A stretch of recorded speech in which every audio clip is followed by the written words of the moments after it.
যারা ইমানদার তাদের অভিভাবক স্বয়ং আল্লাহ সুবহানাহু ওয়া তাআলা নিজে। আপনি যদি ঈমান এনে থাকেন, আপনি যদি ঈমান আনয়ন করে থাকেন, আপনার অভিভাবক আল্লাহ নিজে। আল্লাহ যদি আপনার অভিভাবক হয়ে যায়, আল্লাহ যদি আপনার বন্ধু হয়ে যায়, তাহলে কি এই পৃথিবীতে আপনার কোনো টেনশন আছে? কোন দুনিয়ার এমপি মন্ত্রী, দুনিয়ার কোন রাজা বাদশা আপনার বন্ধু না।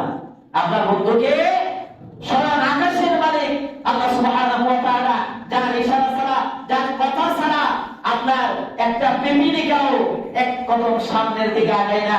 সমুদ্রের তলদেশে যে মাছ আছে, যে বিষাক্ত প্রাণী আছে, তারাও আপনার রবের কথা ছাড়া কিছুই করে না। সেই রব যদি আপনার বন্ধু হয়ে যায়, আপনার অভিভাবক হয়ে যায়, আপনি কতই না সৌভাগ্যবান ব্যক্তি, আপনার কতটা কতই না ভালো। সম্মানিত উপস্থিতি, আল্লাহ রাব্বুল আলামিন বলেন মহান গ্রন্থ আল কোরআন কারীমের 2 নম্বর সূরা, সূরা আল বাকারা এর 257 নম্বর আয়াত, যেখানে আল্লাহ রাব্বুল আলামিন বলেন বিসমিল্লাহির রহমানির রহিম, আল্লাহু ওয়ালিয়ুল্লাযীনা আমানু ইখরিজুহুম মিনাল যুলুমাতি ইলান নূর ওয়াল্লাযীনা কাফারু আউলিয়াউহুমুত তাগুত يخرجونهم من النور إلى الظلمات أولئك أصحاب النار هم فيها خالدون। যারা ঈমান এনেছে, আল্লাহ তাদের স্বয়ং আল্লাহ নিজে তাদের অভিভাবক। সুবহানাল্লাহ। যারা ঈমান এনেছে, ঈমান আনয়ন করেছে। ঈমান কাকে বলে? ঈমান কাকে বলে? বর্তমান পৃথিবীর যে ঈমানদার, আপনি আমি যে ঈমানের অধিকারী, আপনি কি মনে করেন এটা স্বয়ং সম্পূর্ণ, এটা পরিপূর্ণ, এটা পরিপূর্ণতা লাভ পেয়েছে, এর পরিপূর্ণতা হয়েছে? আপনি কি এটা বিশ্বাস করেন? আপনি কি এটা বলতে পারেন?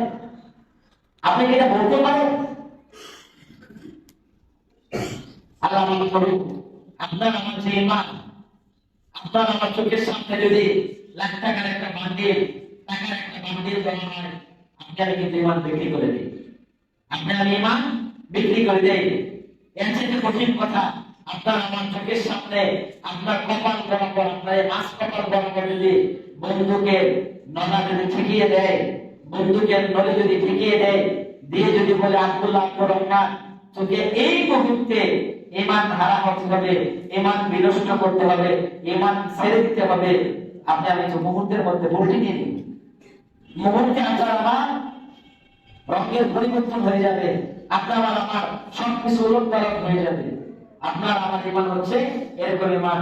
আল্লাহ নবীর একজন সাহাবী, যার কথা মুহাম্মদ রাসূলুল্লাহ সাল্লাল্লাহু আলাইহি ওয়াসাল্লাম বলেছেন, খুবাইব রাদিয়াল্লাহু আনহু, খুবাইব রাদিয়াল্লাহু আনহু আল্লাহ নবীর একজন কাছের সাহাবী, বড় সুন্দর চেহারার অধিকারী, বড় সুন্দর চেহারার অধিকারী সাহাবীর নাম হচ্ছে খুবাইব রাদিয়াল্লাহু আনহু। খুব স্মৃতিমধুর সুন্দর কোরআনের তিলাওয়াত করেন। খুবাইব রাদিয়াল্লাহু আনহুকে এখন আল্লাহ নবী ডেকে বলতেছেন, হে খুবাইব, আল্লাহ রাব্বুল আলামিন আমাকে আদেশ করেছেন, আমাকে বলেছেন আমি যেন তোমাকে কোরআন পড়ে পড়ে শোনাই। সুবহানাল্লাহ। সাইদ রাদিয়াল্লাহু আনহু আজমাইন মনটা পড়ে গেলেন, আনন্দে আত্মহারা হয়ে গেলেন। আল্লাহ নবীকে জিজ্ঞেস করতেছেন, আমার হে আল্লাহ নবী, আপনি আরেকবার বলেন তো দেখি, আল্লাহ নবী কি আমার নাম ধরে বলেছে? আল্লাহকে আমার নাম ধরে বলেছে? আল্লাহ নবীকে বলেন, আল্লাহ নবী আপনি আরেকবার বলেন, আল্লাহকে আমার নাম ধরে বলেছে? বললেন, না খুবাইব, আল্লাহ তোমার নাম ধরে বলেছে, আমি যেন তোমাকে কোরআন পড়ে শোনাই। সেই খুবাইব রাদিয়াল্লাহু আনহুকে মক্কার কাফেররা, মক্কার মুশরিকরা ওনাকে সুরে চড়াইলেন। সুরে চড়িয়ে বললেন, হে খুবাইব, তুমি আমাদের মাঝে সবথেকে সৌন্দর্য মণ্ডিত মানুষ, তোমার কণ্ঠ অনেক সুন্দর, তুমি অনেক সুন্দর কণ্ঠে কোরআনে পাক তিলাওয়াত করো, কোরআনুল কারীম তিলাওয়াত করো। তুমি যদি এই মুহূর্তে এখন আমাদের সামনে যদি তুমি মুহাম্মদ সাল্লাল্লাহু আলাইহি ওয়াসাল্লাম, তারা রাসূল বলবে না, তারা বলতেছেন তুমি যদি এখন এই মুহূর্তে মুহাম্মদের ধর্ম ত্যাগ করো, তাহলে আমরা তোমাকে হত্যা করব না, আমরা তোমাকে সসম্মানে আমরা তোমাকে ছেড়ে দিব, কারণ তুমি অনেক সৌন্দর্য মণ্ডিত মানুষ, তোমার কণ্ঠ অনেক সুন্দর, তোমার কথায় একটা জাদু আছে, তোমার কথা মানুষ নেই, তোমার কথা মানুষ গ্রহণ করে, অতএব তুমি মুহাম্মদের ধর্ম ত্যাগ করো। খুবাইব রাদিয়াল্লাহু আনহু বলতে উঠলেন, উঠে বললেন, ওহে মক্কার মুশরিকরা, ওহে কাফেররা, তোমরা জেনে রাখো, একবার নয় দুইবার নয়, তোমরা যদি আমাকে হাজারবার যদি শুনে চলাও, তারপরে আমি মুহাম্মদ রাসূলুল্লাহ সাল্লাল্লাহু আলাইহি ওয়াসাল্লামের ধর্ম ত্যাগ করতে পারবো। ধর্ম ত্যাগ করতে পারবো না। খুবাইব রাদিয়াল্লাহু আনহু বলতেছেন, ওহে মক্কার কাফেররা, আমি তো আমার নাকের সামনে জান্নাতের সুঘ্রাণ পাচ্ছি, জান্নাতের সুঘ্রাণ পাচ্ছি। ঈমান কাকে বলে? একটা মানুষ মারা যাবে, তাকে মৃত্যুদণ্ড দেওয়া হয়েছে, যে কোনো মুহূর্তে তার ফাঁসির কার্যকর হবে, তার ফাঁসি কার্যকর হবে, আদেশ রায় হয়ে গেছে, যে কোনো মুহূর্তে ফাঁসি কার্যকর হবে। এরকম মুহূর্তে যদি তাকে বলা হয় তুমি এই কাজটা করো, তোমাকে ছেড়ে দেওয়া হবে, বর্তমান সময়ে আপনি, আমি, আমরা ইল্লা মাশাআল্লাহ জানি না দুই একজন টিকবে কিনা, দুই একজন টিকবে কিনা, দুই একজন থাকবে কিনা যে আমাকে তোমরা হত্যা করো, এরপরে আমি এই কাজ করতে পারবো না। এরকম দুই একজন পাওয়া যাবে কিনা আল্লাহ ভালো জানে।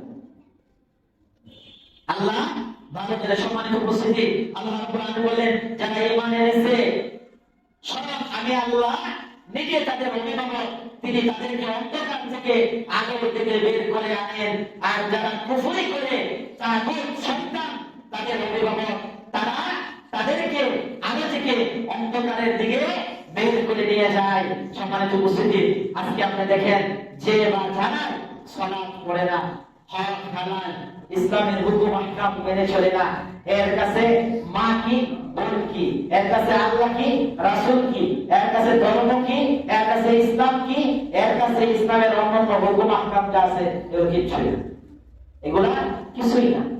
যারা আল্লাহকে নিজেদের অভিভাবক হিসাবে মেনে নিয়েছে বা সাক্ষ্য দিয়েছে, না আল্লাহ যেহেতু আমাদের অভিভাবক, স্বয়ং আল্লাহ নিজে বলেছেন, আর আমরাও আল্লাহকে অভিভাবক হিসাবে, গার্জেন হিসাবে স্বীকৃতি দিলাম, একথা যারা বলবে তারা কখনোই প্রকৃষ্ট হবে না, তারা কখনোই প্রকৃষ্ট হবে না।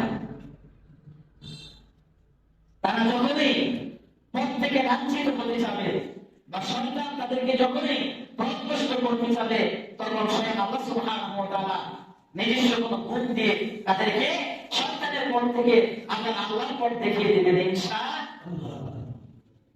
এবার কথা হচ্ছে, আপনাকে আমাকে আল্লাহকে অভিভাবক হিসাবে স্বীকৃতি আগে দিতে হবে, আল্লাহকে আগে অভিভাবক হিসাবে মানতে হবে। যদি মানতে পারে, স্বীকৃতি দিতে পারে, তাহলেই তো সম্ভব, নচেৎ সম্ভব না, নচেৎ সম্ভব না।